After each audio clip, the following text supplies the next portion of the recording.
Tempatnya itu yang batu besar, tapi itu konon katanya batu besar itu dihuni sama makhluk halus. Itu jadi terus ini dia kedatangan tamu, maksudnya sepupunya datang bermalam. Saya merinding, ini sepupunya bilang kenapa saya ini kayak merinding masuk di rumahmu sini. Jadi dia bermalam di situ. Nggak lama begitu dia baru buka itu celananya, dia pakai baju tidur.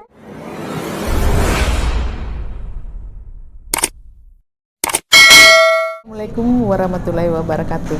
Teman-teman, kembali lagi di channel saya Sutriani Aulia. Hari ini akan menghadirkan kembali narasumber yang sama, yaitu Mbak Hilda, dengan cerita-cerita mistis yang lainnya. Oke, sekarang kita jumpai narasumber berikut ini. Warahmatullahi wabarakatuh. Waalaikumsalam warahmatullahi wabarakatuh. Cerita apa hari ini, Mbak Hilda? Saya akan bercerita ya seperti biasa tentang Parakan. Parakan 2. Ini episode selanjutnya tentang Parakan. Iya. Jadi ada teman saya yang bercerita bahwa itu ada Parakan, tapi enggak ketahuan siapa orangnya. Tapi waktu itu kan ini udah berlangsung lama, udah berapa bulan yang lalu. Jadi waktu itu dia pergi ke suatu tempat. Terus ada sepupunya datang. Toh di rumahnya situ, tapi memang rumahnya ini terjadi sama teman saya. Ada teman saya itu tinggal di kompleks lain. Terus tapi memang rumahnya temanku itu memang agak kayak menyeramkan tempatnya. Jadi di kamar depan itu katanya, dia sendiri yang cerita sama saya, dia bilang kamar depanku itu katanya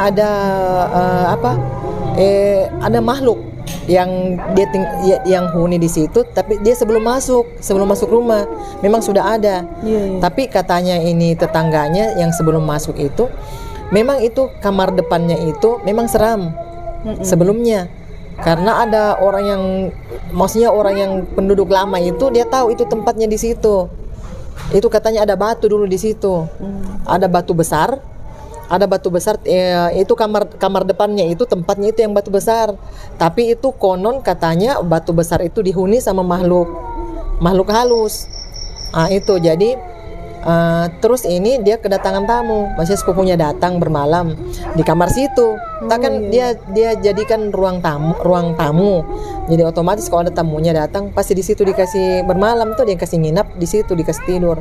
Jadi datang ini temannya katanya, sepupunya datang bermalam.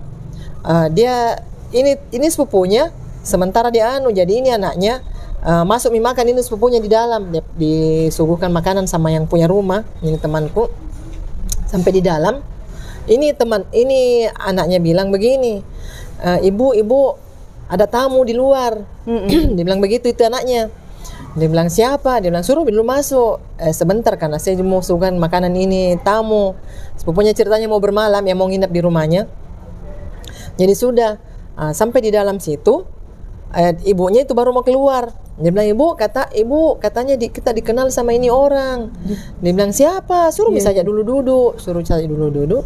Sebentar saya keluar. Tapi memang perasaanku, dia bilang sudah tidak enak perasaanku, karena saya itu kalau ada makhluk begitu saya tahu. Dia kayak ada firasatnya begitu, dia tahu juga ada indera keenamnya. Jadi dia bilang bersaudara itu kayak melihat hantu. Dia bisa ada indera, dia ada penglihatan, ada maksudnya tembus. Dia lihat makhluk halus. Jadi ini anaknya disuruh masuk ini orang. Disuruh masuk orang, bilang kalau begitu masuk duduk. Dia bilang tunggu ibuku. Dia bilang saya tahu juga semua sekeluarga. Saya kenal kamu semua sekeluarga. Dia bilang begitu. Jadi duduk, ini tamunya duduk. Ibunya baru mau keluar. Tapi ini ibunya itu ilmunya ibunya itu nanti dia merokok. Jadi itu katanya turun temurun dari kakeknya itu. Dari kakeknya itu dia memang kalau ada memang firasatnya itu dia langsung ambil rokok, terus dia bakar. Itu ilmunya, harus dia merokok. Jadi ibunya sebelum keluar itu, karena dia tahu kalau ini makhluk halus yang datang, yang menjelma seperti itu. Iya, jadi dia bilang ibu siapa? Dia bilang ini bu, pendek rambutnya ibu, yang satunya panjang rambutnya. Oh, berdua kan? Iya berdua tamunya. Jadi ini temanku. Sebelum dia keluar dia ambil rokok dulu baru dia bakar karena saya itu punya ilmu begitu dari orang tuaku, dari nenek-nenekku. Kalau ada makhluk halus begitu saya harus kasih nyala ini rokok begitu. Jadi sudah itu saya bakar rokok, saya duduk. Ini katanya kan saya suruh keluar itu anakku. Jadi ini katanya dia gelisah. Gelisah di luar, ini tamunya, dia gelisah di luar sambil dia menunggu. Dia bilang tunggu dulu ibuku. Dia bilang iya saya kenal aja kok semua sekeluarga. Dia bilang begitu. Jadi ini ibunya dia sambil dia bakar rokok itu, dia juga mungkin dia dia mungkin dia baca itu apa kan. Dia sekalinya tidak lama begitu dia keluar itu ibunya. Dia bilang siapa? Dia bilang begini, saya tetangga baru di sini. Dia bilang begitu. Saya penduduk di sini juga, kita bertetangga. Dia bilang, oh iya begitu begini. Dia begitu tuh ini tamunya yang punya rumah. Oh iya. Dia bilang begitu. Dia bilang saya penduduk lama, penduduk baru di sini. Dia bilang oh iya, rumahku tidak jauh dari sini. Saya gang sebelah. Dia bilang begitu. Saya gang sebelah. Ya, tapi aku dengar. Tapi ini kan ada anaknya yang lagi hamil. Ada anaknya lagi hamil, anak keduanya itu lagi hamil. Jadi enggak lama begitu ditanya-tanya, bilang iya ada apa? Kenapa? Ada urusan apa? Kita mau apa? Sampai malam-malam bertamu di rumahku. Dia bilang begitu. Dia bilang enggak Ji, saya datang di sini bertamu mau kenal-kenal. Dia bilang begitu. Saya cuma mau kenal. Dia bilang oh iya saya ini orang begitu tuh dikasih tahu saya orang ini, kita orang apa. Jadi dia balik bertanya kita orang mana. Dia bilang saya orang gang sebelah, terus saya orang di sini juga, asli sini. Dia bilang begini oh iya. Terus tapi ini katanya tamunya karena saya sudah obati itu, dia gelisah, baru merah matanya. Dia merah matanya, itu dia bilang biji matanya mau keluar biji matanya. Langsung dia bilang begini, ini tapi kan itu penyakit ada memang ilmu begitu itu dia enggak tahu dirinya kalau dia jadi parakan, turunan. Jadi sudah itu ini ternyata yang tamu ini dia ternyata bersepupu datang. Jadi dia pulang, dia gelisah, dia pamit pulang. Terus ini juga dia ceritanya parakang. Terus ini di kamar depan juga ini ada makhluk halusnya yang sudah lama di situ. Ceritanya kan batu besar dulu yang dihuni di situ. Jadi dua masalah ceritanya. Jadi ini sepupunya habis makan dia keluar. Dia bilang mana tadi tamunya? Dia bilang sudah pulang. Dia bilang begitu. Jadi tapi dia bilang saya merinding. Ini sepupunya bilang kenapa saya ini kayak merinding masuk di rumahmu sini. Jadi dia bermalam di situ. Nggak lama begitu dia baru buka itu celananya, dia pakai baju tidur. Baju tidur terusan. Jadi dia bilang begini, tidur Mina nanti saya masuk di ini yang punya rumah masuk di dalam jadi ini masuk di ruang tamu di kamar tidur yang paling depan. Yang dihuni sama makhluk halus yang ada penghuninya. Jadi ini masuk ke depan, dia baru mau tidur, ada itu bayangan di depan kacanya. Ini dia teriak, ini tamunya. Dia bilang, hei ada orang berdarah mukanya. Dia kasih tempel itu mukanya, penglihatannya ini tamunya. Ada dia tempel itu di kacanya. Iya dia kaca, dia tempel begini tapi penglihatannya ini tamu, berdarah mukanya. Langsung dia bilang begini, dia lari masuk dia cari itu sepupunya. Dia bilang begini, ada tadi di depan pintu, di depan kaca itu orang berdarah mukanya tapi pendek rambutnya. Dia bilang tadi orang pendek rambutnya datang. Yang bertamu tuh satu pendek rambutnya segini, satu panjang rambutnya. Dia bilang ada tadi itu tamu memang pendek rambutnya tapi tidak mungkin dia kembali lagi.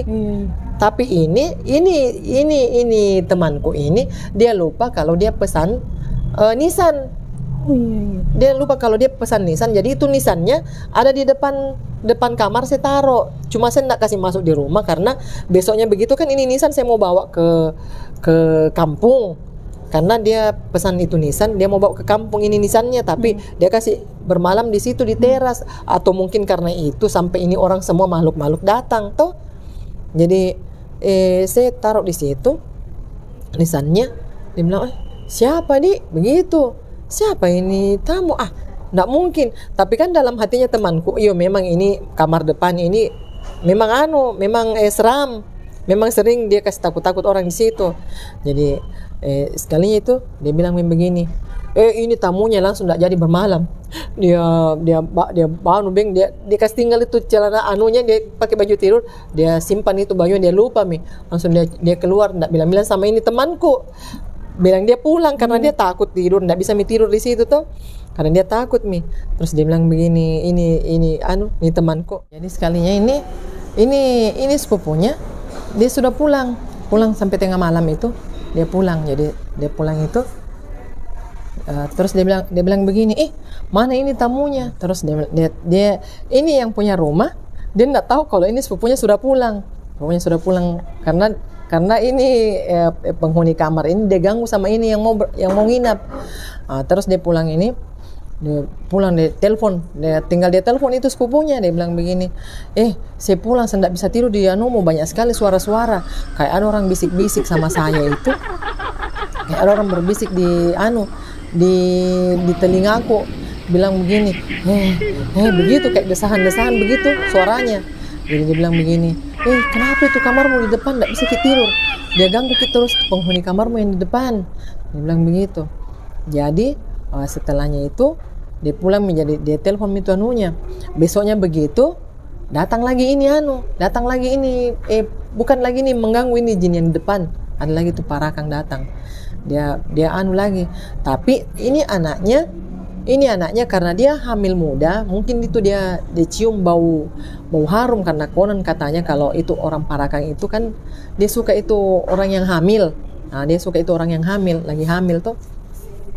Sudah dia datang bilang, ini memang ini pengganggu, ini parakang. Jadi tapi ini tetangganya bersamaan hamil sama anaknya tetangganya.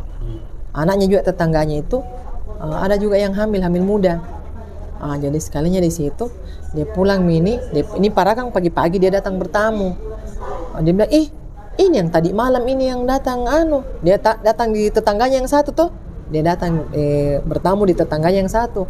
Dia bilang, ini yang datang kemarin ini yang keluar biji matanya, penglihatannya itu tuh keluar biji matanya merah. Ini yang datang kemarin. Nggak lama begitu, hari-hari datang ini parakang. Nggak lama begitu dia lihat, bilang, ini yang datang kemarin ini ke rumahku, yang setiap hari datang. Ternyata itu dikasih tahu sama ini tetangganya, dia bilang, kau tahu itu yang kemarin datang di rumahmu itu orang ada ilmunya itu, dia itu parakang. Dia bilang begitu. Masa? Dia bilang, iya, coba mau kau besok kalau dia datang kasih kau garam depan rumahmu, tidak mau itu masuk. Dia bilang begitu. Jadi ini dia sirami maghrib begitu, dia sirami itu garam itu depan rumahnya, tapi ini dia juga penasaran. Dia bilang begini, jangan bide, yang dekat rumahku mau saya sirami garam biar dia masuk dalam rumahku, karena saya juga penasaran mau tahu siapa dia toh. Jadi sekalinya tidak lama begitu datang lagi ini parakang masuk ke rumahnya. Dia bilang, biar saya cerita baik-baik Jadi dia bilang begini, kita orang mana? Dia bilang, orang sini, saya asli sini. Dia bilang, kenapa kita selalu datang ke sini, sedangkan saya kan orang baru. Dia bilang begitu. Dia bilang begini, iya saya mau datang ke sini. Ternyata ini 2 orang hamil itu yang dia share anaknya ini dengan anaknya tetangganya. Jadi tidak lama begitu datang besok ada pesta begitu, dia ketemu dia bilang, ini yang parakang datang. Dia bilang begitu, ini yang parakang datang. Jadi dikasih dia kasih ada itu, dia tahu juga kayak ilmunya itu kayak parakang begitu. Dia kasih di situ. Nggak lama begitu, nggak ditahu bilang dia kemana. Dia langsung menghilang. Dia jadi waktunya itu pesta, dia menghilang kini karena dia tahu, dia mau tahu bilang apa itu yang Jadi ada itu ceritanya dia tahu-tahu juga ilmunya itu parakang, dia bawa itu obat, dia bilang mau kakak tes ya parakang atau bukan. Sampai di pesta itu menghilang gitu ini yang ada ilmunya, menghilang ki. Besoknya begitu muncul ki, kasihan toh mau juga melahirkan ini ini tetangganya dua orang ini hamil, ceritanya anaknya dengan anaknya tetangganya. Jadi ini anaknya tetangganya sampai meninggal. Meninggal gitu tetangganya anaknya. Meninggal, kasihan. Bukan dia meninggal, bukan anaknya yang meninggal, mamanya yang meninggal. Jadi dia pergi setiap hari dia kunjungi begitu. Jadi dia bilang begini, enggak mungkin itu dia masuk di rumahku karena saya sudah wanti-wanti itu aku tahu, bilang dia ada ilmunya. Jadi ini yang satu kasihan tetangganya itu dia masuki terus. Sampai akhirnya itu Momi brojol tuh, ceritanya Momi keluar itu anaknya dia enggak sempat pergi ke rumah sakit. Jadi dia brojol di rumahnya, melahirkan di rumahnya, kasihan toh. Jadi ini mamanya datang kini menolong. Datang kini ini parakang datang kini menolong ini parakang. Jadi sampai masuk di dalam itu. Tapi ini yang satu dia bilang jangkut temani itu, jangkut suruh itu. Karena saya tahu itu ada ilmunya ini anak, ini orang, ini ibu-ibu. Ada ilmunya, jangkut suruh masuk di situ. Tapi di dalam dia tolong, mungkin saya dia karena dia cium bau darah, enggak mau keluar dari situ. Enggak mau keluar dari situ ini ibu-ibu. Jadi melahirkan kasihan, wallahu alam toh kita tidak tahu, mungkin kehendak Allah itu bilang sudah mau meninggal toh ibunya tidak tertolong. Jadi tidak tertolong ini meninggal mini ibunya. Besoknya begitu gempar gempar di kompleks itu. Ditahu bilang ini ceritanya parakang toh. Jadi dia bilang begini, ini tetangganya, ini temanku yang kasih tahu itu tetangganya. Dia bilang, coba aku itu periksa itu karena itu semalam dia itu yang tolong. Itu baru memang ini saya bersamaan ini dua bertetangga itu hamil, anakku juga hamil, juga anaknya hamil. Dia bilang begitu, periksa aku itu pasti itu ada apa-apanya itu, karena saya sudah tahu saya ada ilmu begitu, saya tahu dia pasti parakang itu. Jadi dia bilang begini, gempar itu di kompleksnya. Bilang ini parakang. Karena itu malam dia yang masuk. Nah, enggak dikenal siapa. Dia suka datang ke situ bertamu. Iya, jadi sudah itu malam ketiganya begitu, malam terakhir takziah itu sama ibu yang meninggal ini, kasihan tuh yang meninggal melahirkan. Malam ketiga begitu dia ditelusuri ini siapa, ditanya dicari tahu ini siapa ini yang datang menolong di situ di rumahnya. Karena enggak ditahu, bukan keluarga, bukan siapa-siapa, dia datang di situ menolong tuh. Kenapa tiba-tiba kau tahu bilang mau melahirkan? Kau di sebelah ini, tetangga sebelah ini, gang sebelah dia tinggal. Nah bisanya itu dia tahu bila mau melahirkan ini. Mungkin tuh dia cium bau-baunya tuh harum, menurut dia tuh harum karena darah.